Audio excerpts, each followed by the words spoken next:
He built the house for her lies long before he ever poured the concrete. Every brick, every nail, every coat of paint was part of the story he told, one where I was the past and she was the prize. I used to pass by the construction site on my way to work, pretending it didn't hurt, pretending the sound of hammering wasn't the rhythm of betrayal itself. He said it was just business, that the house wasn't for her, that I was imagining things. But I knew. You can always tell when a man starts decorating his guilt. When he finally left, he didn't even take his wedding ring, just the keys. Said he needed space. I gave him all the space he wanted. A whole life's worth. The divorce dragged on for months.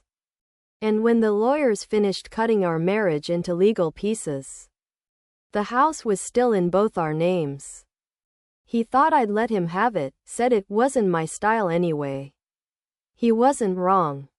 It wasn't my style to live in a lie, but it was my right to end one. So I sold it, quietly, legally, efficiently, the same way he built his betrayal. The buyer was a young couple, newlyweds who thought the place had good bones. I didn't tell them about the ghosts. I didn't tell him either. He found out through the realtor 2 weeks later. I heard he showed up to the empty lot, yelling that it was his. I imagine his voice echoing through rooms that no longer belonged to him. Realizing too late that permanence is a myth only liars believe in. When he called me, angry, desperate, demanding answers, I simply said, "You built it for her. I sold it for me." He hung up without a word. That silence was the first honest thing between us in years. Months later, I drove past the house again. The new owners had repainted the walls, planted flowers by the porch. Laughter spilling through the open windows. The place finally looked like it belonged to love, not deception. I parked for a moment, not to reminisce, but to confirm something. You can rebuild anything after betrayal, except trust. He still lives in an apartment downtown now, I'm told. Alone. The woman he built the house for? She left. Maybe she realized she was living inside someone else's lie.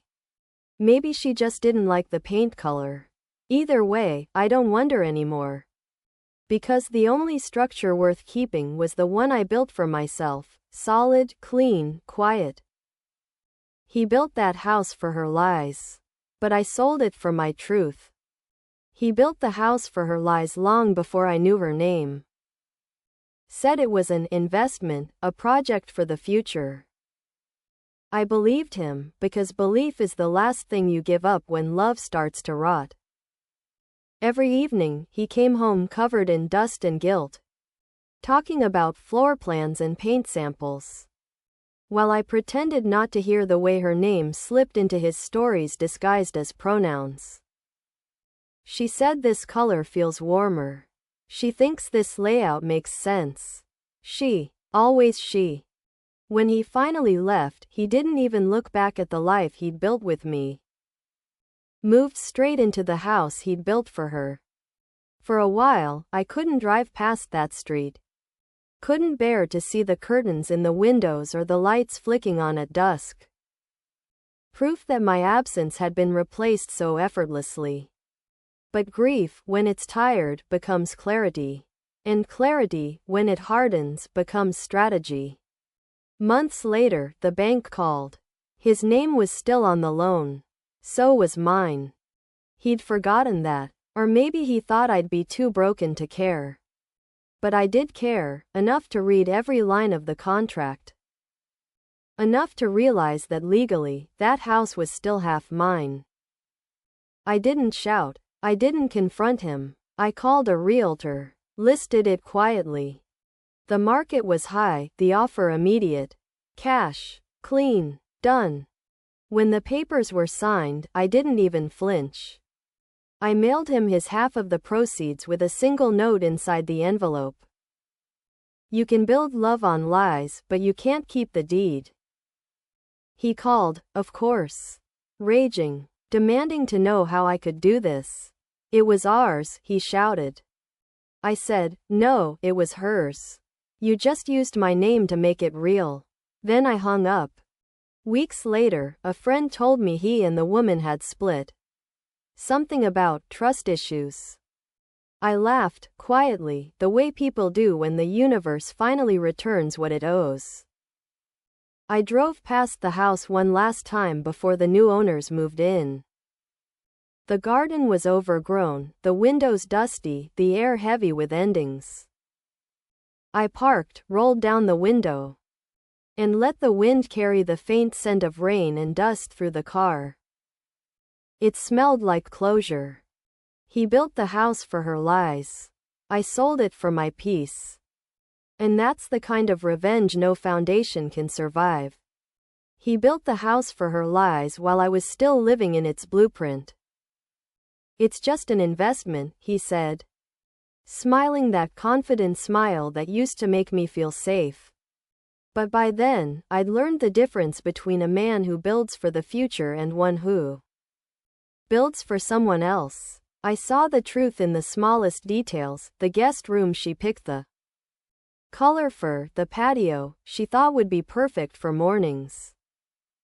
He forgot that I designed the silence in our home, so I noticed when it changed its tone. When I found the messages, I didn't confront him.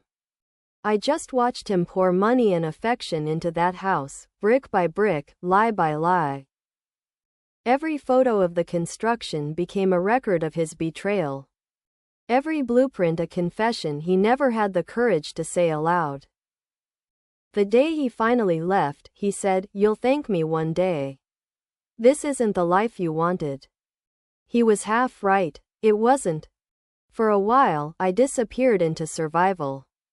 Work, raising our daughter, pretending I hadn't been replaced. The house went up on the hill like a monument to my humiliation, large, beautiful, and hollow. They moved in before the paint was dry. I didn't look at it. I didn't need to. Time has a way of peeling facades faster than rain. 2 years later, I got the call. The mortgage was still in both our names. His new life hadn't paid for the one he'd abandoned. He was behind on taxes. The bank wanted signatures. I gave them mine, with one added condition: list it for sale. Fast. The realtor said, "Are you sure? It's a lovely place." I said, "No, it's a haunted house. I'm just setting the ghosts free." It sold in under a month. The market was good, the price better. When the deal closed, I wired him his share, minus the fees, and sent a note that said, "Next time, build honesty first. It lasts longer than drywall." He called me that night, voice shaking between fury and regret. "You had no right," he said. "That was my home." I smiled into the silence. "You mean hers. But you built it on my foundation." Then I hung up. Months later, I drove past it. New owners had painted the shutters blue. Planted roses where his secrets used to bloom. For the first time, the place looked alive. I rolled down my window, took a deep breath, and realized the revenge wasn't in selling what he built. It was in knowing I could finally afford peace without owing him anything. He built the house for her lies. I sold it for my freedom. And I sleep better in the emptiness he left behind than she ever will inside his unfinished truth. He built the house for her lies long before I stopped pretending not to notice. He said it was an investment for us, but I knew. You can hear deceit in the way a man says us when he's already left it behind. Every weekend he'd drive out to that lot on the edge of town, blueprints in hand. Plans in his voice, her fingerprints hidden in every choice. "She's just helping me pick colors," he said once. Beige walls, black counters, white silence. The kind of palette people use when they're too ashamed to love out loud. When he finally left, he didn't even move in right away. The house wasn't finished, and neither were his lies. She posted photos first, the view from the porch, the key in her hand. Captions about new beginnings. I didn't comment. I didn't confront. I just watched her decorate what used to be mine, knowing she was furnishing her own ending. A year later, the realtor called. The mortgage, his pride, his monument, was still in both our names. He'd missed payments. They wanted to know what I wanted to do. What I wanted was closure. What I did was sell it. Quietly, efficiently. I didn't even step inside. I just signed the papers and told the agent to forward the proceeds to him, with a note that said, "I'm just helping you move on." Again. When he found out, he called, angry, sputtering, small. "You can't do this," he said. That house was for her. I smiled. Then she can visit it on Google Maps. That's as close as she'll ever get now. He hung up, of course. They always do when the conversation doesn't bend in their direction. Later, I heard she left him. Something about trust issues, which made me laugh harder than I had in years. I drove past the property once after the sale closed. The new owners had repainted the walls pale blue, replaced the curtains, filled the porch with flowers. The ghosts were gone. The lies had been evicted. I sat in my car, watching the sunlight spill through the windows that once hid their affair, and thought, this is what redemption looks like when you stop asking for it. He built the house for her lies. I sold it for the truth. And every night since, I've slept in a place smaller, simpler, and infinitely cleaner, proof that sometimes revenge isn't destruction at all. It's reclamation.